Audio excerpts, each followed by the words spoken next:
Jude, you are from the south of Sweden. You come from Malmö. Please tell us something about your background and your writing. Okay, Shayna.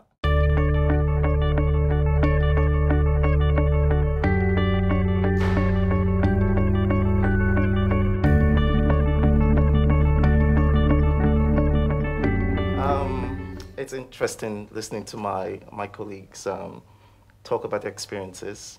And while I do identify with a lot of what they say, maybe to give some background to where I come from, I will talk about Nigeria and who we are as a people and the ideology that has shaped us to what we are today. Um, I would start with where I grew up. I grew up in the 80s, basically, and lifestyle in the 80s differs so much from what we have today. We didn't have 24 hours television. We didn't have YouTube. We didn't have Twitter. We didn't have Facebook. We didn't have the medium to communicate and distribute information as widely as we have it now. So I look at kids today as a different, they have a different kind of playing field. What we had when I grew up was books, you know, or you go out and play football. So I grew up in a society that was very, well, I call it a bit isolated from the world. In the mid-80s up to the end of the 90s, Nigeria was ruled by a dictator. The lifestyle there was very dangerous. You couldn't criticize government. Um, there was no free speech, no freedom of anything. The presses were heavily regulated. Um, there was a lot of fear in the country.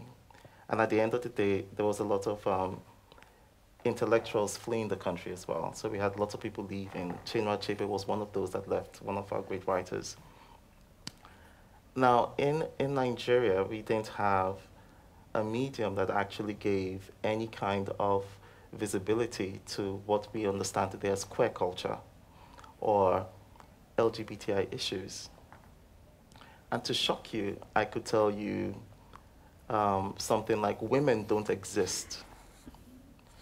And if somebody was to go on an international stage and say that with such certainty, women don't exist, people here would like be shocked, like, but I'm a woman.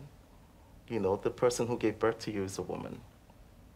And that's the sense of what LGBTI issues are within my country, where we have ministers, we have government officials who go on national television and international television and make proclamations like gay people don't exist in Nigeria.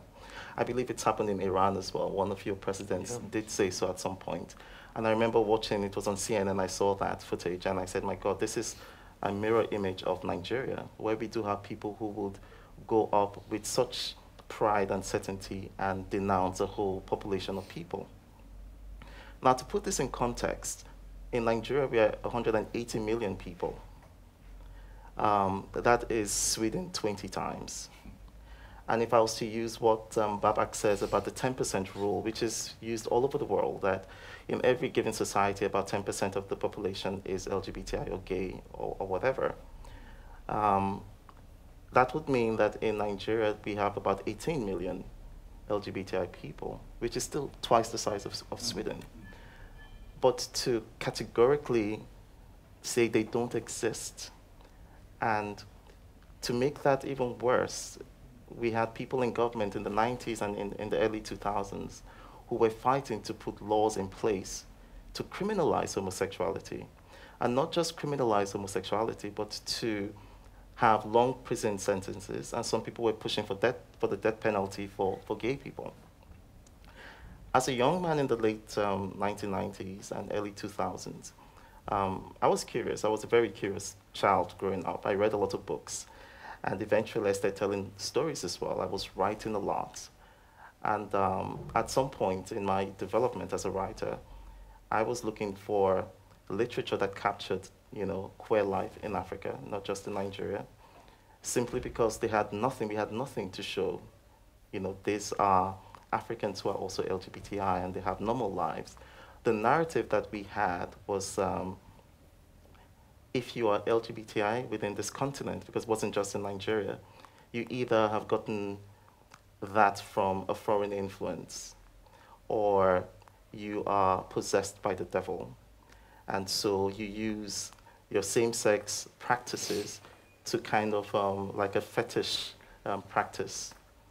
And in the few television dramatization that had to channel LGBTI people, what we saw in the country was a deliberate attempt to demonize anybody that identifies as LGBTI. And I did understand that over time, we had things like the Bible and the Quran, because Nigeria is mixed with Muslims and Christians, also pushing their own agenda as well. And this agenda, brushed off with the government. And so we had a government who was using these tools to try to control people. For me, the most important question at the time was that gay people don't exist. And what I was thinking as a writer and as a young person was, so where do I fit in this society? And one of the biggest way to reach the youth is through the arts. So you have youths that identify with music, they identify with movie stars. These are the things that shape culture in any kind of society. But we had nothing in Nigeria that actually said or portrayed, positive or negative, whatever, the queer life. And I started reading. I read American literature that covered that subject. I read European literature that covered that subject. And I started searching for African literature that also would have some sort, African English literature, because Africa has French as well. I couldn't get anything. The closest book I saw was written by Wole Soyinka in the 70s. And the character that he portrayed was gay, but wasn't African. He was African American.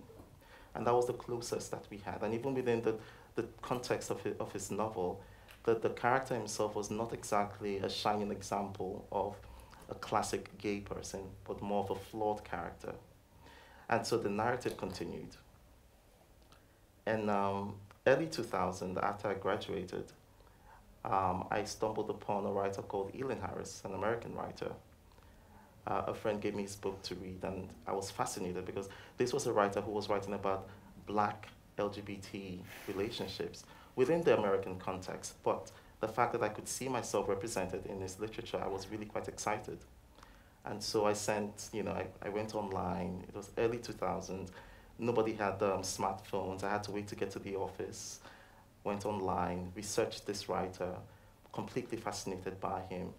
Got to his website, found his email address, and I sent him an email, not expecting anything, just, oh my God, I'm an aspiring writer, and I want to write on the kind of topics or themes that you're writing on. And unfortunately, I have nothing to guide me, and I was lost.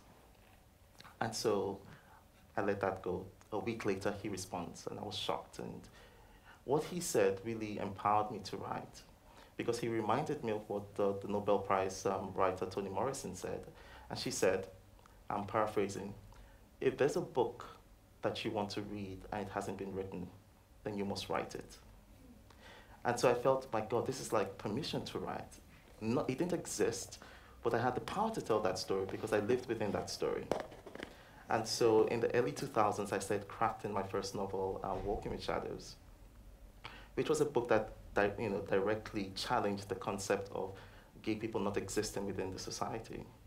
The novel was completed in 2003, and the real journey really started, the hardship of getting published. All the publishers that saw my work at the time loved it. I got high praises for the story, but nobody was willing to publish. And the thing they would say is, oh, we can't publish this because we could get shut down.